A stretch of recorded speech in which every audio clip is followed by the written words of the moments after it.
जबकि election commission हुकाम भी माजी में इलेक्ट्रॉनिक वोटिंग मशीन के इस्तेमाल के ऑप्शन को नाकाबिले इस्तेमाल करार दे चुके हैं। इसलिए अब सवाल यह है कि क्या पाकिस्तान में इलेक्ट्रॉनिक वोटिंग का इस्तेमाल होना चाहिए या नहीं, और क्या इसके जरिए इंतखाबात की शफाफियत में इजाफा होगा या इससे शफाफियत पर मजीद सवालात उठेंगे। और इन सवालात के जवाब जानने के लिए जरूरी है कि दुनिया के मुख्तलिफ ममालिक के तजुर्बात और मिसालों को देखा जाए। अहम बात यह है कि इस वक्त दुनिया की सबसे ताकतवर जमहूरियत अमरीका और दुनिया की सबसे बड़ी जमहूरियत भारत में इलेक्ट्रॉनिक वोटिंग मशीन के जरिए इंतखाबात करवाए जाते हैं। इसके अलावा तकरीबन 2 दर्जन से ज्यादा मुल्क ऐसे हैं जहां पे ईवीएम्स का इस्तेमाल किया जाता है। कुछ ममालिक में इसे पूरे मुल्क में इस्तेमाल किया जाता है, तो कहीं इसे सिर्फ सूबाई और इलाकाई इंतखाबात में इस्तेमाल किया जाता है।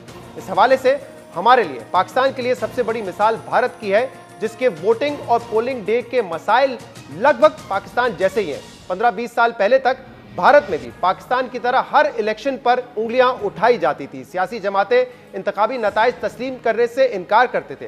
पोलिंग स्टेशंस में धड़ाधड़ जाली ठप्पे मारे जाते थे, दोस्त धमकियों से वोट डलवाए जाते थे। पोलिंग अमले के अगवा होने और वोटिंग बॉक्सेस चुराने जैसे वाकयात भी आम थे। मगर 2004 के बाद से इलेक्ट्रॉनिक वोटिंग मशीन के जरिए इंतखाबात के अमल ने भारत में इंतखाबात की पूरी तस्वीर को बदल कर रख दिया है।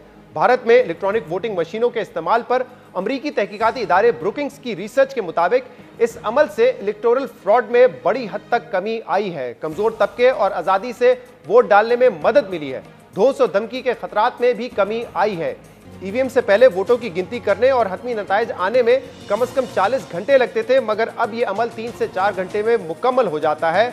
और अब मुस्तरद वोटों और शिकस्त के मार्जिन से ज्यादा मुस्तरद वोटों का मसला भी खत्म हो चुका है। जबकि धड़ाधड़ ठप्पे मार कर जो गैर मामूली वोटर टर्नआउट सामने आता था, उसमें भी बड़ी हद तक कमी सामने आई है। अब तक भारत में इलेक्ट्रॉनिक वोटिंग मशीन के जरिए लोकसभा के 3 और 113 रियासती इंतखाबात करवाए जा चुके हैं। इन इंतखाबात में इलेक्ट्रॉनिक वोटिंग मशीनों की शफाफियत और हैकिंग के हवाले से इल्जामात भी लगे हैं। 2017 के रियासती इंतखाबात में आम आदमी पार्टी समेत दीगर पार्टियों ने ईवीएम में गड़बड़ और धांधली के इल्जामात लगाए, और भारतीय मीडिया ने यह रिपोर्ट भी किया कि मध्य प्रदेश के कुछ नशिस्तों में किसी और उम्मीदवार को वोट डालने के बटन प्रेस किए गए, मगर इसके बावजूद सारे के सारे वोट बीजेपी के उम्मीदवार को पड़ते रहे।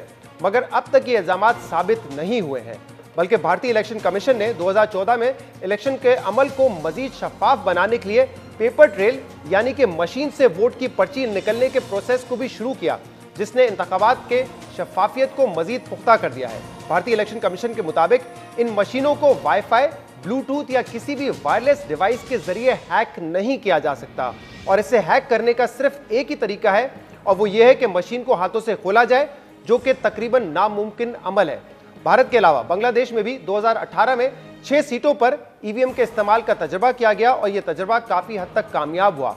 मगर जहां एक तरफ दुनिया के कुछ ममालिक ईवीएम को इस्तेमाल करते हैं, वहीं फ्रांस और बरतानिया समेत अक्सरियत ऐसे ममालिक की है जहां अभी तक इलेक्ट्रॉनिक वोटिंग मशीनों का इस्तेमाल किया ही नहीं गया है।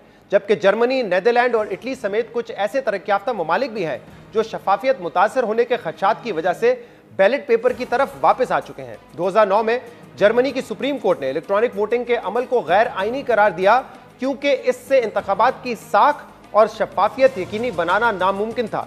2006 में नीदरलैंड और 2009 में आयरलैंड ने इसके इस्तेमाल पर पाबंदी लगाई, जबकि 2017 में वेनेजुएला के इंतखाबात में ये इल्जामात लगे कि इलेक्ट्रॉनिक वोटिंग मशीनों ने वोटिंग टर्नआउट को 10 लाख से बढ़ाकर पेश किया। इसी तरह अर्जेंटीना में भी बैलेट की सीक्रेसी और नताइज में तब्दीली के खदशात की वजह से इलेक्ट्रॉनिक वोटिंग को खत्म करने का फैसला किया गया। इलेक्ट्रॉनिक वोटिंग मशीनों के इस्तेमाल से मुतल्लिक दुनिया की कई मिसालें हमारे सामने हैं, और ये बात वाज़ेह है कि इसके फ़वाइद और नुकसानात के हवाले से कोई